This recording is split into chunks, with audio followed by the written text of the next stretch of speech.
Nous avons découvert l'histoire de la fondation Cherki. À présent, nous allons nous plonger dans l'œuvre nommée Géométrie hors limite de Jean et Colette Cherki à travers le regard de Mathias Chetrit, directeur des opérations à la fondation Cherki.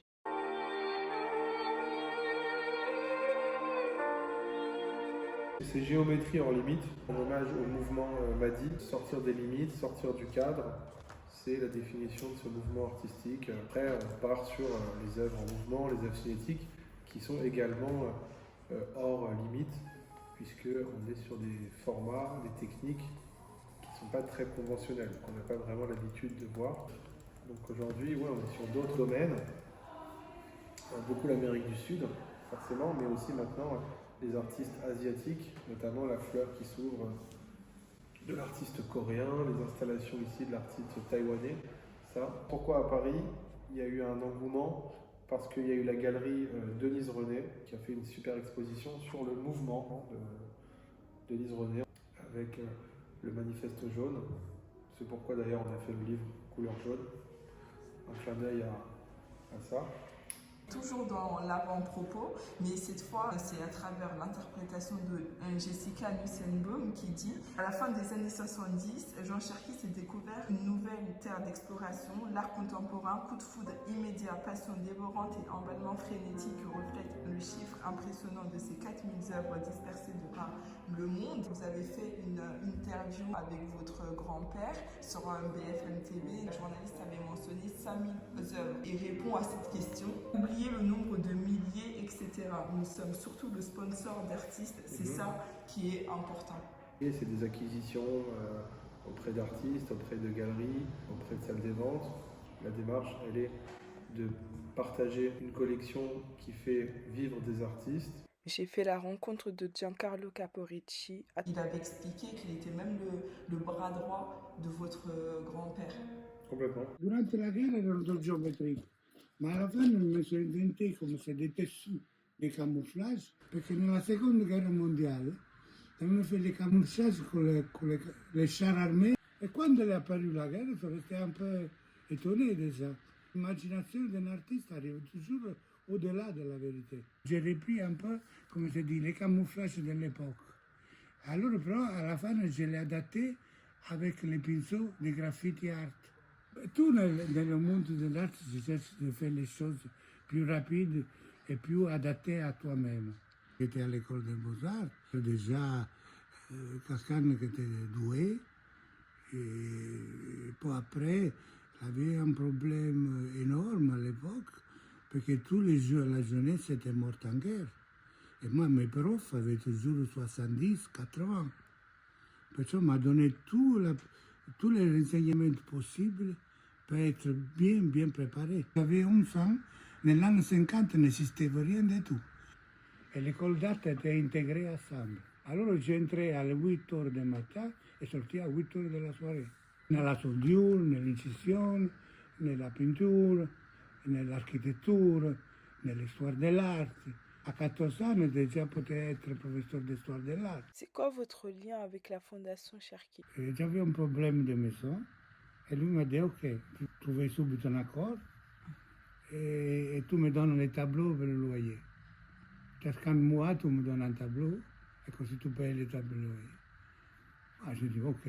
Et un jour, nel 2002, m'appelle pour donner un coup de main et après m'a dit: viens avec moi. Et je suis venu ici.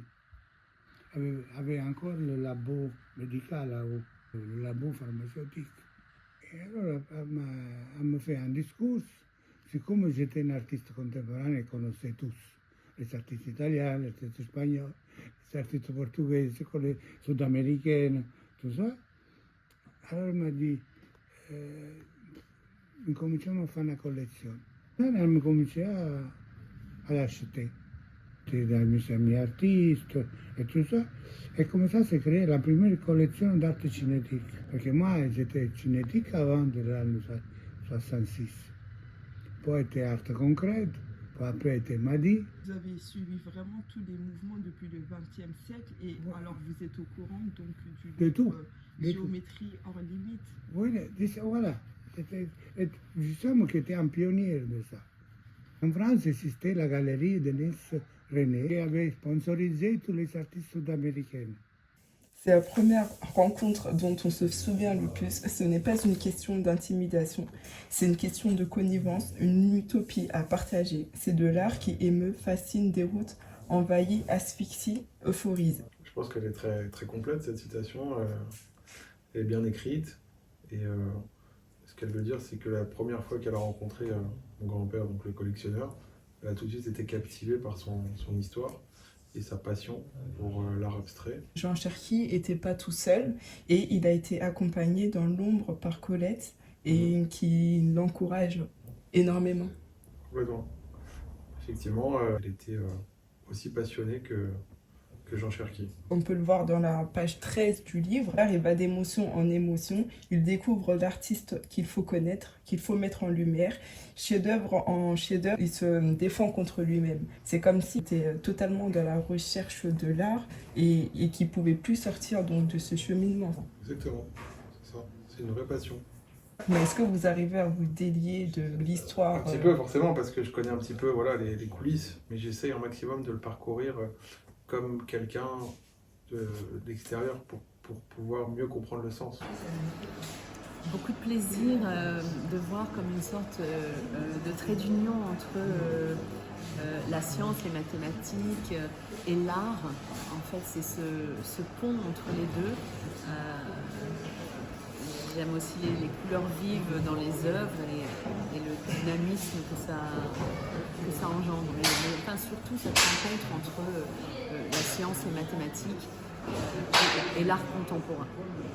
Je me dis que finalement, il y a beaucoup à explorer dans ce domaine. Qu'est-ce qui vous fascine le plus? Pouvoir, à partir des mathématiques dont on garde une image inévitablement un peu sordide de l'école, pouvoir arriver à de l'art, en fait. Le cheminement entre les deux, ça m'interroge. Là, dans la vidéo qu'on diffuse ici actuellement, on voit des images d'ici, comment c'était à l'époque. En termes de scénographie, les choses ont changé. C'est intéressant de montrer l'évolution.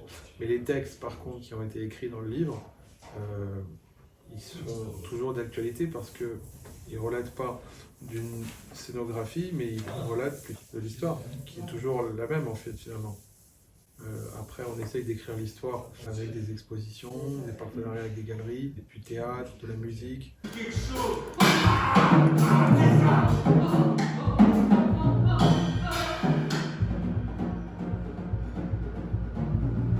Comment vous est venue cette idée de faire des créations artistiques à travers la musique? Alors, la musique, c'est du geste. Donc le geste cherche toujours, le geste musical, le son, le mouvement des ondes sonores, des vibrations, parce que appelle d'autres vibrations. Et ici, c'est un lieu plein de vibrations. Ici, il y a énormément de formes. Donc ça nous inspire beaucoup dans ce qu'on joue, d'être dans un univers aussi, alors à la fois très réaliste, en même temps assez virtuel aussi. Et le virtuel, c'est une ouverture vers un imaginaire. D'accord, on parle de performance, par le coup, c'est un art, c'est une forme d'art. J'aime bien le concept du terrain de jeu, et de la carte blanche. La place de l'art dans la société, qu'est-ce qui attire, qu'est-ce qui fait que les gens viennent découvrir de l'art, quoi. Bien sûr. Et moi, je pense que cet aspect du sacré, je trouve que c'est vachement bien de le préserver, mais en restant ouvert aussi. Complètement. C'est pour ça que nos artistes se sont installés devant l'œuvre la plus emblématique de la collection, Raphaël Soto. L'emplacement était intéressant ici. C'est l'évolution dans un lieu insolite, un lieu historique, qui était, comme je l'ai dit, une expérience visuelle, interactive, puisqu'on peut ici toucher, on peut jouer avec certaines installations. On préfère être honnête, raconter les choses telles qu'elles se sont passées, telles qu'elles se passent. On a découvert l'œuvre Géométrie hors limite de Jean et Colette Cherki à travers le regard de Mathias Chétrit, petit-fils du docteur Jean Cherki. Nous comprenons qu'il faut lire les écrits comme ils sont mentionnés car le livre peint la réalité des créations, des découvertes et met en lumière plusieurs œuvres ainsi que divers artistes. Nous parcourons l'histoire de l'art cinétique, le mouvement Mahdi et l'art contemporain latino-américain. Ce livre est un véritable témoignage historique. En effet, la collection de Jean et Colette Cherki est l'une des plus importantes au monde.